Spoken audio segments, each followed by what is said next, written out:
kalau korang bukan nak cut selera makan air bakar lemak ni, korang jangan minum. Kalau tidak, nanti korang terminum sudah, perut asyik kenyang je, tak lalu nak makan. Terutamanya makanan manis. Korang akan lupa ataupun korang akan tak suka lagi makan manis.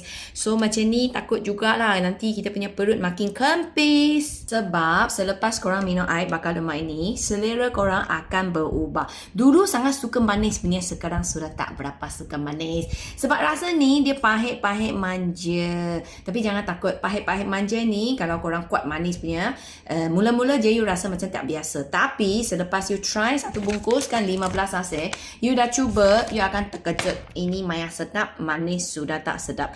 Bila korang rasa manis sudah tak berapa suka ataupun tak nak makan lagi, nak makan pun tak boleh banyak, korang senang kurus tau. Korang jangan ingat dia akan ubah selera korang saja. Bagi korang kenyang selalu kurang rasa nak makan tu manis. Dia lagi buat kita bertenaga sepanjang hari punya. So korang yang cepat penat, badan letih, badan sakit punya, ini pun sangat sesuai korang minum ni air bakar lemak. Satu sachet ni baru 10 kalori je. So biasa kita buat macam ni, 1 liter dengan satu sachet. Satu potong air ni kita minum sampai habis pun baru 10 kalori. Jadi kalori dah rendah, lagi korang bertenaga, kuat aktiviti. Ini kat selera makan. Macam mana ni? Perut nanti makin cantik, kemas, kempis juga. Jadi kalau yang nak kempiskan perut dengan sihat, air bakar lemak ni sangat-sangat recommend. Ini kalau korang nak beli, cari dekat TikTok Shop ataupun Shopee, Miti Arabica Coffee. Pastikan kedai official Simple Health untuk elakkan dapat produk yang fake.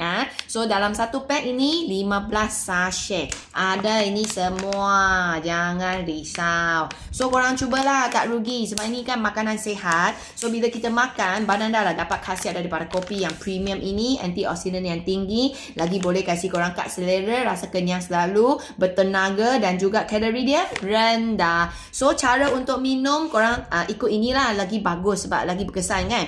Satu sachet kita larut dengan air kosong, air mineral water yang suhu bilik pun boleh dia larut.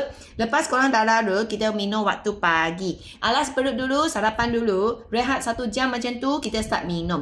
Dan satu botol ni bukan untuk sepanjang hari, untuk separuh hari saja. So korang cuba habiskan 1 liter ni pagi sampai sebelum lunch. So after lunch kita ni dah habis kan, korang isi lagi 1 liter air kosong, minum. Okay, so satu hari kena 2 liter air. Baru senang membuang. Lagi bertenaga, lagi kat selera, lagi kenyang lama, lagi tak craving manis.